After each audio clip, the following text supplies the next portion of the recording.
Imaginen un lugar, en la costa norte de Perú, atrapado entre el inmenso Océano Pacífico y la cordillera de los Andes, hay un desierto vastísimo. Y durante más de 450 años, este lugar fue el hogar de un reino realmente extraordinario y de su capital, Chan Chan, nada menos que la ciudad de adobe más grande de toda América. Como dijo un arqueólogo, Chan Chan es algo raro y precioso. Una ciudad perdida, sí, pero con un carácter único, construida y gestionada de una forma totalmente distinta a las ciudades que conocemos hoy. Pero, a ver, ¿qué la hacía tan diferente? Pues justo ese misterio es lo que vamos a explorar. Y esto nos lleva a la pregunta central, ¿no? ¿Cómo es posible que un imperio levantara la ciudad más grande del continente en medio de un desierto tan inhóspito? La respuesta, créanme, revela una historia increíble de ingenio, de poder y también de una profunda desesperación. Para empezar a responder a esa pregunta, primero hay que entender el desafío monumental al que se enfrentaron los Chimú, porque para construir algo así, primero tuvieron que dominar uno de los entornos más extremos del planeta. Su principal fuente de vida era el Océano Pacífico. Por un lado, la corriente de Humboldt les daba acceso a uno de los ecosistemas marinos más ricos del mundo, una despensa casi inagotable. Pero por otro lado, estaba la gran amenaza, el fenómeno del Niño, que traía consigo lluvias catastróficas, impredecibles, que lo inundaban todo y arrasaban con sus fuentes de alimento. Así que el mismo mar que les daba la vida, también se la podía quitar en cualquier momento. Pero claro, para construir un imperio no basta solo con pescar.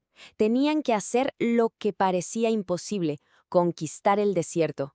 ¿Y cómo lo lograron? Pues mirando hacia las montañas. Heredaron la tecnología de irrigación de sus predecesores, los Moche, y la llevaron a una escala, a una escala nunca antes vista, para traer agua desde los lejanísimos Andes. Y este número ilustra a la perfección la magnitud de su logro. Los ingenieros chimúes transformaron apenas 10 kilómetros cuadrados de tierra cultivable en la asombrosa cifra de 880 kilómetros cuadrados. Es que crearon un oasis artificial gigantesco, el granero de todo un imperio, literalmente en medio de la arena. Una vez que dominaron el agua y la comida, entonces sí, pudieron construir algo monumental. Pero la forma en que construyeron Chan Chan nos dice mucho. Nos revela que esta no era una sociedad cualquiera.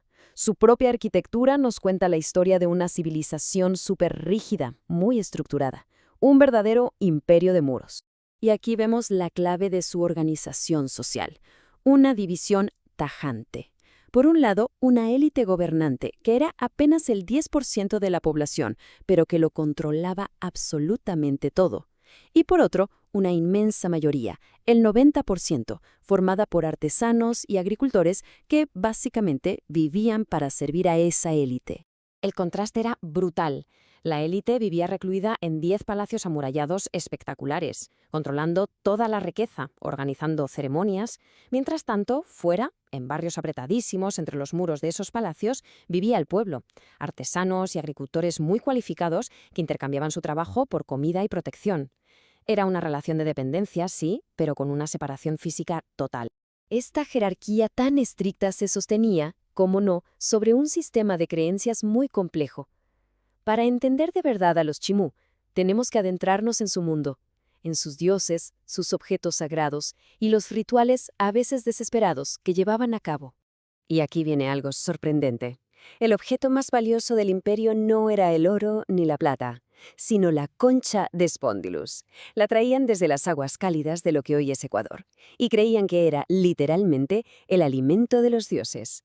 Además, su aparición, ligada al calentamiento del agua, era un presagio de la llegada del niño, así que se convirtió en un símbolo de poder divino y a la vez en una especie de oráculo natural.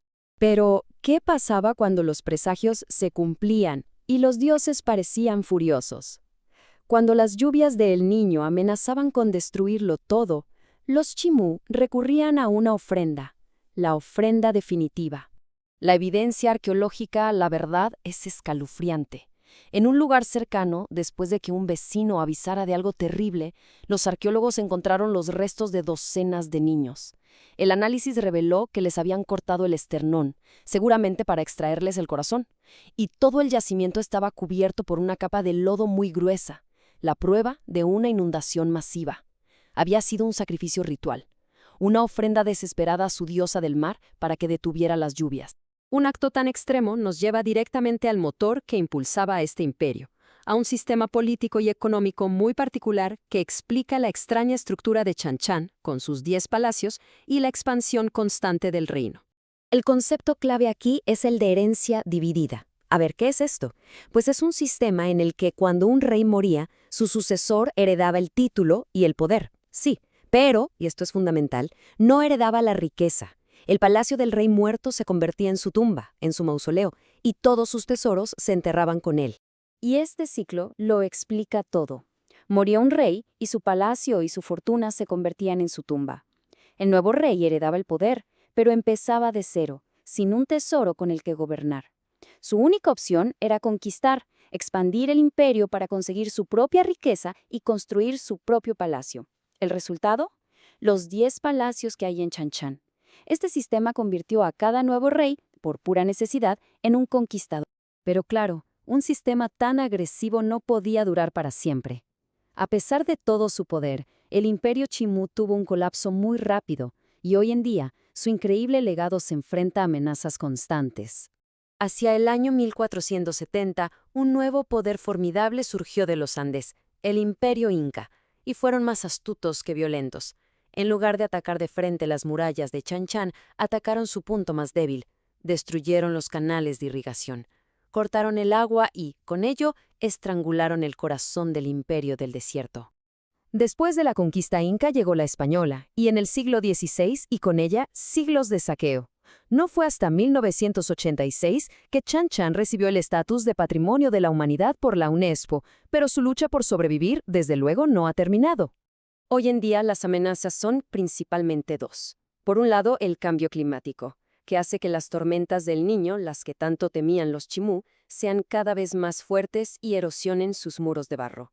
Y por otro, la actividad humana, el vandalismo y el saqueo siguen siendo un riesgo constante, un riesgo que, lamentablemente, sigue muy presente. Y todo esto nos deja con una pregunta final bastante inquietante. La misma fragilidad a la que se enfrentaron los Chimú, esa lucha constante contra los elementos, es la que amenaza su legado hoy. ¿Cómo se protege una ciudad hecha de barro, un tesoro de la historia humana, para que no sea borrada para siempre por la lluvia y por el paso del tiempo?